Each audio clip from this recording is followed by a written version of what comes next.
සියලුම දෙනා අද කියනවා මේක බාල ගල්ලඟුරු කියලා. මම රටේ ජනතාවට කියනවා සති 3කට කලින් ආණ්ඩු පක්ෂේ කතා ටික බලන්න. මේ හැම කතාවකම කියනවා බාල ගල්ලඟුරු ලංකාවට ඇවිල්ලා නැහැ. හැම කතාවම. මේ එකක් දෙකක් නෙවෙයි හැම කතාවම. මේ පාර්ලිමේන්තුව ඔබතුමන්ලා බොරු කියන්න පාවිච්චි කරාට කමක් නැහැ. හැබැයි මට යම්කිසි චෝදනාවක් තියෙනවා පුෂ්ෂන් ඩිපාත් දාන්න එපා එළිය කියන්න. මොකද මම දැනටත් 3 දෙනෙකුට නඩු දාලා තියෙනවා. මට මොන චෝදනාව දැම්මත් අපි නඩු දාන ඔයගොල්ලෝ වගේ නෙවෙයි. මේක වගේ නෙවෙයි. මට මොනවා කිව්වම මම එළිය නඩු දානවා. ඒ වගේම තමයි ගරු මන්ත්‍රීතුමා ඔය පොටෙන්සියා කියන සමාගමට මේ ජයකොඩි ඇමතුමා නැව් පහක් දුන්න ගිය අවුරුද්දේ අගෝස්තු මාසේ. ඒ වෙලාවේ විරුද්ධව කතා කරේ මම. ඔබතුමන්ලා නෙවෙයි. කෝටි 6ක් පගාව අරන් නැව් පහක් ගත්ත කියලා විරුද්ධව කතා කරේ මම.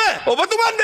එතකොට මේ පොටෙන්සියා අරයගේ මෙයක් ගන්න කලින් ඒක ගිහලා ගන්න ජයකොඩිගෙන් ගිහිල්ලා රුසියාවේ ගිහිල්ලා හොරාට හම්බෙනකොට ගිහිල්ලා එයාගෙන් අහන්න. ඒ අපෙන් අහලා වැඩක් නැහැ. ඔබතුමන්ලා හොරගම් කරලා කෝටි 10000ක් ලංකාවේ ජනතාවට පාඩු කරලා පෞද්ගලික අපහාස කිරීම කරන්න බෑ. නෑ පෞද්ගලික අපහාසයක් නෙවෙයි මන්ත්‍රීතුමිය. මේ ගිහිල්ලා හමු වෙච්ච එක මම කිව්වේ. ඒ වගේම ගරු සභාපතිතුමිය මේ ටෙන්ඩර් එක මාතෘකාවට අදාළව කතා කරන්න. ගරු සභාපතිය මේ ටෙන්ඩර් එක සිතා දැන් කියන මේ කෝප් එකට ආපු විගණකාධිපති වාර්තාවෙ ඉඳ තමයි මේ සියල්ල කියලා. විගණකාධිපති වාර්තාව වෙන්න කලින් තමයි විදුලි බල මණ්ඩලයේ වාර්තාව ආවේ. PUCSL එක ආවේ. ඒ වගේම නොරොච්චෝල ඉංජිනේරුව ප්‍රෙස් තියලා කිව්වේ මේ ඔක්කොටම කලින් දැන් නෙමෙයි ඒ වගුනේ. ඊට කලින් ඒක සිදු වුණේ. ඒ වගේම අමාත්‍යතුමනි ඇයි හිතා මතා මේ තියෙන විගණකාධිපති වාර්තාවේ පැහැදිලිව තියෙනවා ලංකාවට දවස් 40ක් සිතා මතා ගල්ලඟුරු ගේන්න පුළුවන් කාලය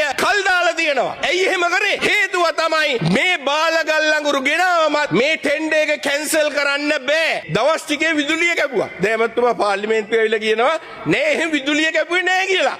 හැබැයි ඔබතුමාගේ යටතේ තියෙන සිස්ටම් කන්ට්‍රෝල් සෙන්ටර් එකේ මේ වාර්තාව තියෙන මම සභාගත කරනවා 9 වෙනි වගන්තිය පැහැදිලිව තියෙනවා විගටම විදුලිය කපනවා කියලා. ඒ වගේම ඔබතුමාගේ ගල්ලඟුරු වල පාඩුව ජනාධිපතිතුමා කිව්වා ජනතාවට දාන්නේ නැහැ කියලා. ENSO රිපෝට් එකේ තියෙනවා බිලියන 25 කෝටි 2500ක් රටේ ජනතාවට විදුලි බිලට මේ බාල ගල්ලඟුරු හින්දා දාලා තියෙනවා කියලා. ඒකෙන් හින්දා මේ විශ්වාස භංගයට අත උස්සන විරුද්ධ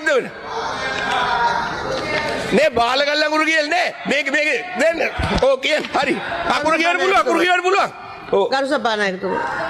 අහන්න කැමතියි මන්ත්‍රීතුමා මේ විවාදේ වැඩගත් එතුමා මේ තොරතුරු දැනගෙන කතා කරන කෙනෙක්නේ. ඔබතුමා දැන් කිව්වනේ මන්ත්‍රීතුමා මේ මිලියන් 2500ක් දාලා තිනවා කියලා බාල ගල්ලඟුරු නිසා ජනතාවගේ බිලට අන්න එක කියවන්නකො. මේ ගරු සභාපතිතුමිය මේකේ තියෙනවා රිපෝට් එකේ ජුනි මාසයට ඒ කියන්නේ අප්‍රේල් මැයි ජුනි මාසය සඳහා අවශ්‍ය වෙන ගිගාවොට් අවර්ස් ප්‍රමාණය 1381ක් තමයි ඇස්තමේන්තු කරලා තියෙන්නේ. මේක වෙනස් වෙන්න නම් එකම හේතුව තමයි එක්ක මැෂින් එකක් කැඩෙන්න ඕන. ඒ ඇරෙන්න ගල්ලඟුරු වල ප්‍රමිතිය අඩුවේම ඇරෙන්න. හැබැයි ලැබෙන්නේ 1131යි. එහෙම නැත්නම් ගිගාවොට් අවර්ස් 250ක්. සාමාන්‍යයෙන් අපි පාවිච්චි කරන යුනිට් වලින් ගත්තොත් මිලියන 250ක්.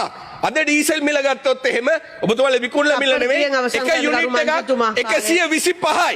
එතකොට බිලියන 25ක් කෝටි 2500ක් මේවා හංගලා ගහන්න ඕනේ නෑ. හරි මේ වෙලාව අපෙන් ගන්නවා. හරි ඔබතුමාට දෙන්නම් තත්පරතියක්. එච්චර හැලිය ඕනේ අපි වට උත්තර දෙන්න. මම ඔබතුමා කෝට් කරන්නකෝ අරක. ඔබතුමා කියවන්නකෝ. ජනත් බාල ගල්ලඟුරු නිසා ඒ බිල ජනතාවට පැටවුවා කියලා ඔකේ තියෙනවා කොහොමනේ.